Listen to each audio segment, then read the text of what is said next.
strong observation from the beginning. We talk a lot about recovery, but I think it's also time now to really start thinking beyond that and put to the fore reflections about resilience and sustainability.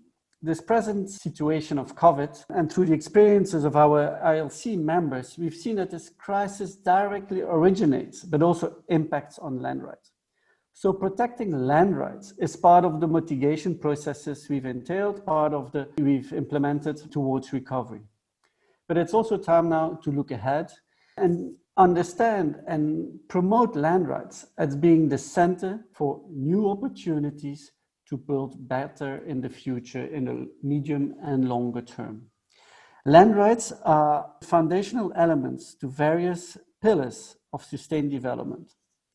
They are central to more resilient local food systems. They are central to more equitable labor and youth-absorbing socio-economic models.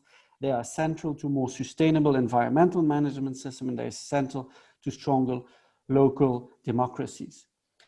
So beyond recovery, it's now time to think outside the box and to embrace land as central, to develop more resilient societies and to develop more a sustainable planet overall. And that's why my presentation will be in two parts. The first one, which I will deal with quite quickly, will be on the immediate tasks. 4 actions will be presented on land rights and that focus specifically on recovery. Of course, recovery is necessary. We've seen the dire situations many of our communities live in at the moment under the lockdown, etc. So recovery remains necessary. But then quite quickly, I will go to the building back better part, where I'll present 8 contributions for the land rights sector to move to more resilient and more sustainable economies and societies. Just 2 points. All the points that I will be presenting you have been identified from the ILC members, from their actions and from their engagements in the framework of COVID-19. So it's certainly not an exhaustive list, but it's a list that comes out of what we do as a land sector and what we as the land community can bring to the world with regard to recovery, but also sustainability. Secondly, there's probably more that can be done. There's surely more that can be done.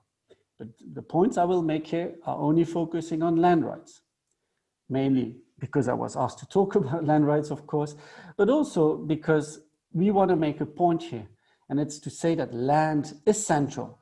Land is a building block if we want more resilience and more sustainability in the future, and if we want to avoid crises like COVID-19 and others, of course, in the future. So let me start quite quickly with the 4 immediate actions for recovery. The first one is about protect. Let's protect land rights and mediate conflicts as pressure over land increases.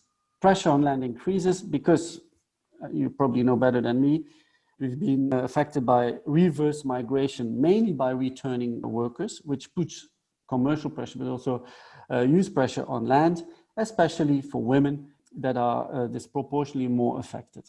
Increasing pressure is also related to increased land grabbing, in particular due to increased police societies. And lastly, increased pressure is also due to weakened enforcement and accountability measures due to the lockdowns and the guarantee of land rights. The second one is about ensuring access to land. We've all been affected by the lockdown. All economic activities have stopped or slowed down at least. It's necessary, if we do not want to affect the livelihoods of our members and of our land community and the agricultural community overall, to ensure access to land so that they can maintain the socio-economic fabrics and maintain their livelihoods. Third one is to monitor and provide legal protections against land rights violations. In the context of lockdown, mostly the vulnerable populations are particularly exposed to threats, attacks, and cases of harassments, land grabbing, etc. It's particularly at this time where civic space is reduced, the land community should provide monitoring and should provide these legal tools where possible. And then lastly, it's protect the integrity of the IPLC territories, of the indigenous peoples and local community territories. Their capacities are in general already reduced. They have been the most affected by the crisis, And the capacity for emergency services to respond to their needs has also been reduced to the lockdown. Special attention to the protection and the integrity of the IPLC territories that is called for here. That brings me to the building back better, to the core of my presentation here. 8 actions have been identified through the activities of our community. The current crisis has reaffirmed that the need to engage in more sustainable development paths. We have to look ahead. Land rights could be at the center of such paths, representing opportunities to building back better. Land rights are core to building resilience to crisis and are fundamental stepping stones towards more sustainable development and a more sustainable world overall. But to engage in such paths, the land community should embrace the opportunities for systems change out of the crisis towards a more sustainable future. So there's a risk that we don't take or that we don't learn lessons from what is going on here and that we just implement short-term actions for recovery. We should, out of this risk, make them opportunities and start thinking out of the box and using these as opportunities for a real system change with regarding land, but also with regarding all the activities related to land, including agriculture, etc. 8 actions we would like to bring to the fore. And they're related, of course, to the immediate actions, but go beyond that. First of all, land rights for localized, resilient, and sustainable economic food systems. It's not only necessary to protect farmers from losing their lands, they are also fundamental to maintaining social fabric, economic activities, employment creation, particularly with regards to food systems and agriculture. Protecting the land rights for these very localized activities is necessary in the long term. Secondly, land rights for equality and equal economic opportunities. Redistribution and secure land rights for the poorest represent the basis for alternatives to the expansion of large-scale agriculture investment, alternatives to patterns of concentration, alternatives to exclusion and marginalization. They are strategic stepping stones towards more inclusive development processes as they rebalance as well power relations within the land sector, within agriculture, within our economies. Thirdly, strengthening equitable, inclusive, and democratic governance. The 2 first points will not be possible if there's no transparency in the land sector, if there's no transparency in decision-making processes regarding land. These processes should be transparent, should be open to all members of society. Strengthening multi-stakeholder processes, placing all decisions on land is necessary to build such open and evidence-based decision-making processes. Fourthly, decentralized management for healthy landscapes and ecosystems. Healthy landscapes and ecosystems are best achieved through empowered community, participating in decision-making and management at a territorial level, with the authorities, of course, but with means and incentives to manage their lands and natural resources during times of crisis and way beyond. The driving force behind territorial multi-stakeholder decision-making processes is equitable access to decision-making spheres, but also to the distribution of the benefits, allowing for socio-economic development. Fifthly, position land rights to mitigate migration within the urban-rural nexus. The links between rural and urban have become much more evident lately. It's not about rural or urban anymore. It is rural and urban. And it's now necessary to recognize and support the multifunctional nature of land. This represents the need to rethink the alternatives for development in an intersectoral way based on the dynamics of living territories with diverse identities and needs, whether they're rural and urban and not rural or urban. Sixthly, indigenous peoples' territorial rights for resilient systems. I've said it already in the immediate actions as they are so important.